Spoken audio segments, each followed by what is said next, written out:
Todo no comenzó con un disparo, ni con una persecución sin aliento por el bulevar costero del paraíso turístico de Los Cabos. No, el crimen más repugnante, la traición más descarada, comenzó con el aroma de la carne a la parrilla y las papas fritas. Comenzó con una hamburguesa. A la sombra de un viejo árbol, 6 policías de la unidad de patrulla de la ciudad descansaban después de un turno agotador. Y entonces, apareció de repente una motocicleta de reparto, el conductor con un casco cerrado, vistiendo el uniforme de una conocida aplicación de comida. Gritó: «Pedido para la unidad Alfa 7». No habían pedido comida, pero el hambre y la curiosidad ganaron. Dentro de la bolsa de papel, además de las cajas de hamburguesas calientes, había algo más. Un pequeño sobre blanco, sin destinatario. El silencio se apoderó de ellos. El olor a comida de repente se volvió rancio. Uno de ellos, quizás el más valiente o el más tonto, lo abrió. Dentro no había dinero. Era una sentencia. Una servilleta doblada.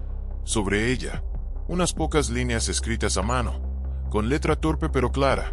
Colaborar traerá beneficios. No colaborar y serán eliminados. Y debajo, un número de teléfono. No había una amenaza directa, ni calaveras con tibias cruzadas. Solo una oferta y una implicación que helaba la sangre. Su silencio fue roto por el zumbido de una mosca y los latidos de sus corazones en sus pechos. No era una broma, porque en la esquina inferior del sobre había una pequeña marca, un símbolo que cualquier policía en esta tierra reconocería con horror: el sello no oficial del cártel de Sinaloa. En ese preciso momento, 6 hombres que vestían el uniforme de la justicia se encontraron en una encrucijada. Por un lado, el honor, su juramento y un salario escaso. Por el otro, 30,000 pesos al mes, una cifra suficiente para cambiar una vida, y la promesa de seguridad en un mundo donde el cártel tenía más poder que el gobierno. Uno de ellos, temblando, sacó su teléfono y marcó el número. Y al otro lado, una voz respondió. No era violenta. Al contrario, era amable, educada, y era precisamente la frialdad en esa voz lo que la hacía aterradora. «Sabemos quiénes son ustedes», dijo la voz. «Queremos proponerles un trato». El trato era tan simple como brutal. Ellos, los policías de patrulla, usarían su autoridad para detener a jóvenes con aspecto de delincuentes, aquellos con antecedentes menores, o simplemente a cualquiera que tuviera la mala suerte de cruzarse en su camino. Pero en lugar de llevarlos a la comisaría, en lugar de levantar un acta, llevarían a estas víctimas a una farmacia abandonada en las afueras de la ciudad a medianoche, sin un rasguño, sin una explicación. Allí, el cártel vendría a recogerlos. ¿Para qué? Para entrenarlos como nuevos sicarios, como peones en la guerra de la droga. ¡Oh!, como la voz insinuaba, para hacerlos desaparecer para siempre. Y los 6 oficiales, que habían jurado proteger al pueblo, aceptaron. Vendieron su alma al diablo por una hamburguesa y una promesa vacía. Su primera presa fueron Pablo y Sandro. 26 de junio. Era un martes normal como cualquier otro en Cabo San Lucas. El cielo era de un azul impecable. Los turistas abarrotaban la deslumbrante marina, sus risas mezclándose con el sonido de las olas. El calor húmedo se instaló desde temprano, y el tráfico se intensificó en las avenidas. Un paraíso terrenal, donde las preocupaciones del mundo parecían desvanecerse. Pero en un rincón oscuro de ese paraíso, la vida de 2 familias estaba a punto de ser arrastrada al infierno. Pablo Figueroa Martínez, 21 años. No era un pandillero. Solo era un joven tratando de encontrar su camino, trabajando como ayudante en un taller mecánico, ganando cada peso para ayudar a su familia. La única marca en su cuerpo era un pequeño tatuaje en su muñeca izquierda, un recuerdo de una rebeldía adolescente, nada más. Su madre siempre hablaba de su sonrisa amable y sus manos siempre manchadas de grasa. Chandro Jesús Torres Procopio, apenas 17 años. Todavía estaba en la preparatoria, todavía con la impulsividad de la adolescencia. Su madre, entre lágrimas más tarde, contaría que Chandro era un niño inquieto pero con un corazón inmensamente noble. Su sueño no era el dinero ni el poder. Solo quería ser chef, para cocinar platos deliciosos para sus seres queridos. Ese día, los 2 jóvenes salieron a comprar unos tacos, algo normal para millones de otros jóvenes. Caminaban, charlando sobre un partido de fútbol, sobre alguna chica bonita. No sabían que habían entrado en la mira de depredadores uniformados. Cerca de un pequeño parque, una patrulla se detuvo bruscamente a su lado. Sin sirenas, sin luces, solo un movimiento rápido, eficiente y mortal. 2 oficiales bajaron. Uno de ellos, según las imágenes borrosas de la cámara de seguridad de una tienda de enfrente, parecía sonreír. No hubo explicación. No hubo orden de arresto. No hubo interrogatorio. «Suban al coche», fue todo lo que escucharon. Pablo y Chandro, confundidos y asustados, no entendían lo que estaba pasando. Quizás pensaron que era solo una revisión de rutina. No se resistieron. Confiaron en el uniforme. Fue su último error. La patrulla se puso en marcha. Se mezcló con el denso tráfico y desapareció. Nunca fueron llevados a los separos. Sus nombres nunca aparecieron en el sistema judicial.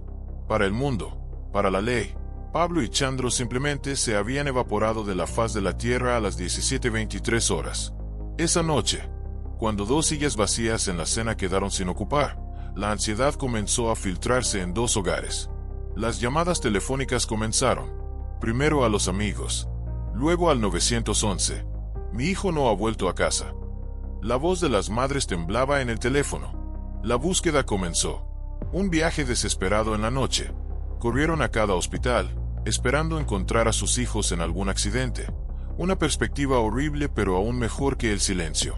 Fueron a cada comisaría, mostrando sus fotos, suplicando, rogando. Y en todas partes, solo recibieron una respuesta fría e insensible. «No los tenemos aquí». El primer día pasó con una tenue esperanza. El segundo, con un miedo absoluto. La primera semana se convirtió en una pesadilla interminable. La búsqueda inicial se convirtió en una desesperación desgarradora. Luego esa desesperación se convirtió en rabia. Finalmente, estalló en protestas. Las madres ya no lloraban. Habían convertido su dolor en fuerza. Junto con activistas y otras familias de desaparecidos, salieron a las calles. Se desplegaron pancartas. Se levantaron retratos de Pablo y Chandro. En medio de las calles de Los Cabos, entre los turistas despreocupados, una sola pregunta resonó, obsesiva y dolorosa: ¿dónde están? Mientras tanto, dentro de los gruesos muros de la jefatura de policía de la ciudad, reinaba un silencio cómplice. Nadie hablaba. Nadie se atrevía a hablar. Pero sabían. Al menos algunos de ellos sabían. Alguien había visto la patrulla. Alguien sabía que esa detención era ilegal. Alguien sabía que esos 2 jóvenes habían sido vendidos. Y en algún lugar, en la oscuridad, el cártel de Sinaloa había recibido su mercancía. Un mes, 30 largos días de silencio por parte de las autoridades. 30 días de noches en vela y lágrimas secas para 2 madres. 30 días en los que la justicia parecía haber muerto. La única pieza del rompecabezas, el único rayo de esperanza, estaba en manos de la Procuraduría del Estado. El video de la cámara de seguridad. Era borroso, tenía interferencias, pero era lo suficientemente claro para ver el número de la patrulla y la cara sonriente de uno de los oficiales. Era una prueba irrefutable, pero no pasó nada. La cinta permaneció en un cajón, acumulando polvo por indiferencia o por un miedo deliberado. Y entonces, cuando toda esperanza parecía perdida, se emitió una orden inesperada. No provino de una reunión de emergencia. Fue solo un mensaje seco enviado a través del sistema interno de la policía. Entrenamiento táctico especial. Asistencia obligatoria. 29 de julio, 7:30. Los 6 oficiales del equipo Alfa 7 no sospecharon nada. Llegaron a tiempo, con sus uniformes impecables, completamente armados. Eran un equipo perfecto, una máquina bien engrasada. Alejandra, 32 años, madre soltera, que siempre intentaba parecer más dura que sus colegas masculinos. Ramón, con solo 3 años en el cuerpo, todavía lleno de entusiasmo. Sergio, el más joven, con solo 23 años, que siempre veía a sus superiores como modelos a seguir. Jesús, un veterano experimentado, que debería haberlo sabido mejor que nadie. José y Pedro, 2 amigos cercanos, nacidos y criados en Los Cabos, que habían traicionado a su propia tierra. Entraron en la sala de reuniones, listos para un aburrido entrenamiento. Pero la sala estaba vacía. No había sillas, ni proyectores. Solo rostros extraños e impasibles vestidos de civil, y soldados de la marina, armados hasta los dientes, bloqueando todas las salidas. Cuando el último de los 6 entró, la pesada puerta de metal se cerró de golpe. El sonido fue como el martillo del destino. Un hombre de traje se adelantó. Era de la Procuraduría. Los miró directamente a los ojos, y con una voz desprovista de emoción, dijo: «Están detenidos. Quedan a disposición del Ministerio Público por el delito de desaparición forzada». Silencio absoluto, tan profundo que se podía oír caer una gota de sudor al suelo. Ni una palabra de resistencia, ni una pregunta, solo miradas de horror entre ellos. Sabían que la farsa había terminado. Según los testigos, Alejandra, la única mujer policía, se cubrió la cara con las manos y susurró una sola frase. Una frase no para sus captores, sino para sí misma, para el mayor miedo de su vida: «Mi hija». Allí mismo, frente a sus colegas todavía atónitos afuera, fueron desarmados. Las frías esposas se cerraron en sus muñecas. Fueron escoltados a camionetas blindadas, no como oficiales de policía, sino como los peores criminales. Desde las ventanas de las oficinas, otros policías miraban. Algunos no podían creer lo que veían. Otros bajaron la cabeza rápidamente, evitando la mirada, como si la vista pudiera contagiar la corrupción. Uno murmuró, lo suficientemente alto para que su compañero lo oyera: «Se acabó. Esto nos va a romper por dentro». La noticia estalló como una bomba. En cuestión de minutos, se extendió por los grupos de WhatsApp de la policía, luego a las redes sociales. Para el mediodía, era tendencia nacional. Todo México estaba conmocionado. Los protectores de la ley eran los secuestradores. Y al mismo tiempo, comenzaron a filtrarse rumores desde la sala de interrogatorios. Que uno se había quebrado. Que el miedo había roto el muro de silencio. Que la confesión había comenzado.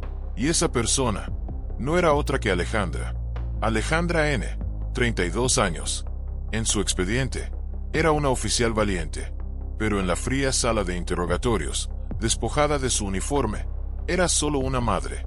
Una madre aterrorizada por su hija de 5 años. Dicen que tan pronto como se cerró la puerta de la celda, no suplicó por sí misma. Su primera pregunta fue: «¿Cómo está mi hija? ¿Quién la cuidará?». Ese era su punto débil. Y los investigadores lo sabían. Pidió hablar. No con un abogado, no ante un tribunal. Solo quería hablar, para liberar la carga de culpa y miedo que la consumía. Y lo contó todo. Su relato, grabado, es una acusación implacable de la podredumbre de todo un sistema. No es una historia de manzanas podridas, sino de un árbol entero podrido desde la raíz. Relató con detalle la tarde fatídica bajo el árbol, la hamburguesa, la servilleta. Recordó la voz educada pero mortal al otro lado del teléfono. Habló del trato de 30,000 pesos, un precio tan miserable por 2 vidas humanas. Solo una vez, sollozó. Dijeron que solo sería una vez. Pero era mentira, porque una vez que te manchas, nunca puedes limpiarte. El sistema de cámaras de seguridad no solo había grabado el secuestro de Pablo y Chandro.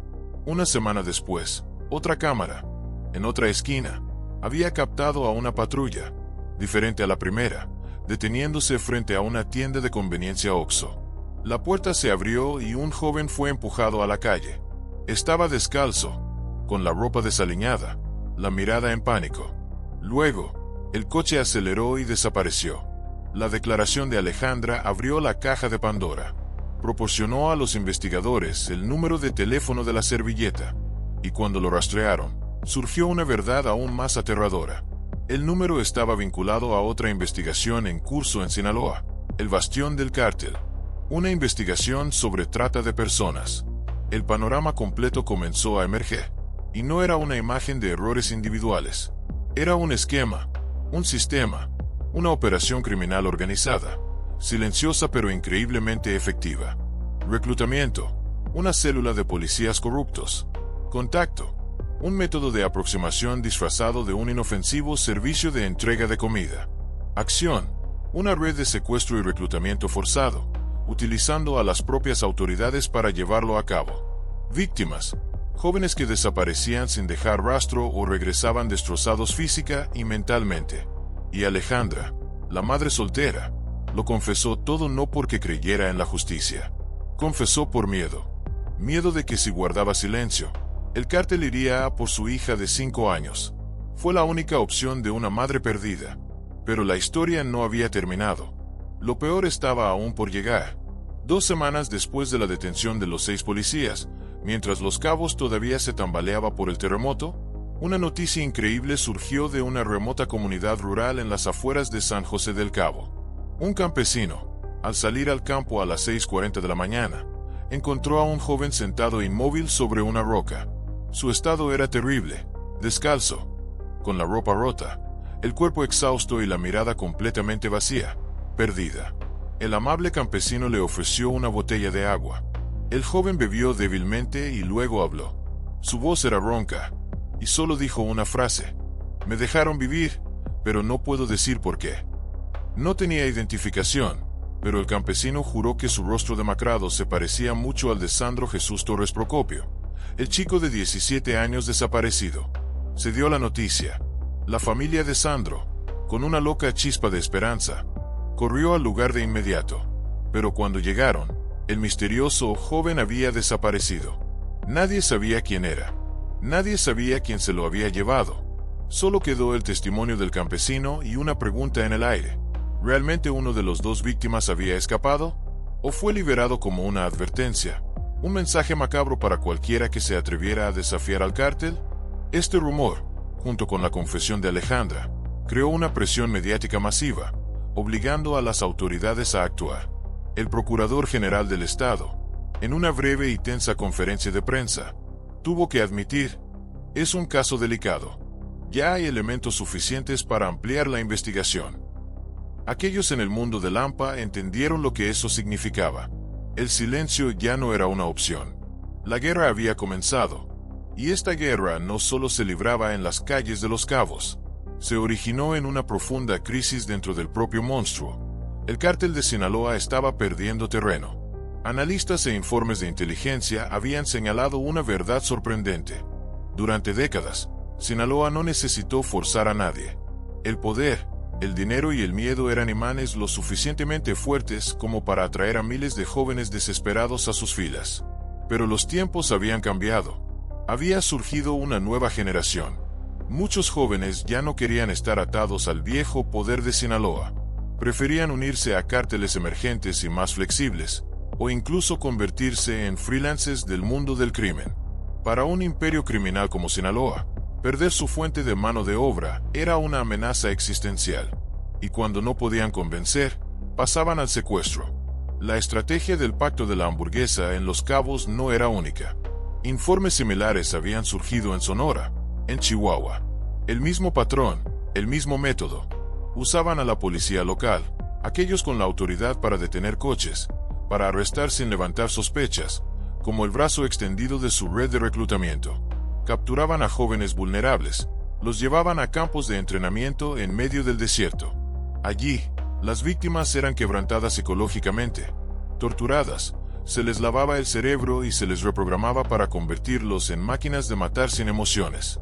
Algunos regresaban, convertidos en monstruos. Otros, simplemente desaparecían, convirtiéndose en cifras anónimas en la brutal guerra contra las drogas. Este sistema no solo destruía familias, estaba corroyendo y contaminando el propio aparato estatal desde dentro, convirtiendo el escudo que protegía a los ciudadanos en la espada del enemigo. Mientras el Senegal en Los Cabos se extendía, un nombre apareció y hizo que todo el submundo criminal prestara atención: Omar García Harfuch. Una figura dura, un alto funcionario federal, famoso por su postura de tolerancia cero hacia el crimen. La noticia del caso llegó a sus oídos, y su reacción no fueron las típicas palabras diplomáticas vacías. En una conferencia de prensa extraordinaria, su voz era de acero, su mirada ardía. Me duele, me indigna y me obliga a actuar. Harfuch no usó eufemismos. Llamó a las cosas por su nombre. Lo que ocurrió en Los Cabos es una traición al uniforme, a la institución y a la confianza de la gente. No solo habló. Inmediatamente, se emitieron una serie de órdenes, como martillazos. Crear una unidad especial federal dedicada a investigar y detectar células policiales infiltradas por el cártel en todo el país. reactivar auditorías internas sorpresa en todas las comisarías sospechosas de corrupción, colaborar directamente con la inteligencia financiera y de telecomunicaciones para rastrear cada pista, desde transacciones turbias hasta llamadas telefónicas sospechosas. Mi mensaje es claro, declaró Harfuch.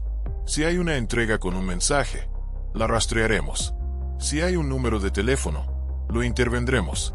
Y si hay un policía colaborando con un cártel, lo sacaremos del cuerpo, sea quien sea. Entendía que esto no era solo una lucha contra el crimen, sino una guerra para recuperar la confianza. No todos los policías son así, dijo, con la voz más suave. No permitiremos que 6 traidores manchen el trabajo de miles que arriesgan sus vidas todos los días para protegerlos. La directiva de Harfuch convirtió el caso de Los Cabos de un problema local a una purga nacional. Desde Reynosa hasta Zacatecas, desde Acapulco hasta Tijuana, todos los casos de jóvenes desaparecidos tras ser detenidos por la policía municipal fueron reabiertos. Esta purga sería dolorosa, expondría verdades feas, pero tenía que suceder. Porque cuando los cárteles están tan desesperados como para usar patrullas como herramientas de reclutamiento, el Estado no puede responder con palabras. Debe responder con acciones de acero. Y esta vez, Harfuch no habló solo como un político. Habló como un comandante que había perdido compañeros, como alguien que conocía la sensación de estar roto por dentro. Y no se rendiría. La guerra ha comenzado, pero la herida en Los Cabos nunca sanará. El miedo se ha infiltrado en cada calle. Ahora, cada sirena de policía ya no trae una sensación de seguridad, sino un sobresalto de ansiedad. Cada patrulla que pasa es observada con recelo. Los negocios quitan sus cámaras de seguridad, temiendo que ver demasiado traiga problemas. Los jóvenes ya no se atreven a caminar solos después de las 8 de la noche. El colapso de la confianza ha creado una crisis social. En las redes, surgen preguntas llenas de indignación y dolor. ¿Cuántos más policías corruptos hay sin descubrir? Mi hijo me pregunta si los policías son los buenos o los malos, y no sé qué responderle. ¿Cuántos jóvenes más están cautivos en los campos de entrenamiento del diablo? En medio de la tormenta, los colectivos de búsqueda continúan marchando. La madre de Pablo ya no grita. Su dolor se ha asentado en un silencio pesado. Simplemente camina en silencio, sosteniendo una pancarta. En ella, una frase escrita a mano, una frase que se ha convertido en el símbolo de toda la tragedia. No desaparecieron solos. Alguien con uniforme los entregó. Esa frase es más poderosa que cualquier noticiero, más honesta que cualquier promesa de un funcionario, y más dolorosa que cualquier estadística. La investigación continúa. Los 6 policías esperan su juicio. El destino de Pablo y Chandro sigue siendo un terrible misterio. Están vivos, cautivos en algún infierno, o se han convertido en tumbas anónimas en el desierto. ¿Reaparecerá el misterioso joven que escapó para testificar, o se ha desvanecido para siempre en el silencio? La justicia puede que se aplique a los 6 traidores. Algunos funcionarios podrían ser despedidos. Pero eso es solo la punta del iceberg. La grieta en la institución, la podredumbre del sistema y el miedo arraigado en la mente de la gente son cosas que no se pueden reparar fácilmente. El escudo protector se ha hecho añicos. Y cuando la oscuridad cae, cuando aquellos que se supone que deben protegerte son los depredadores, queda una última pregunta, ardiendo como una brasa en el silencio, una pregunta para todos nosotros. ¿Y si el próximo joven desaparecido fuera alguien que conoces?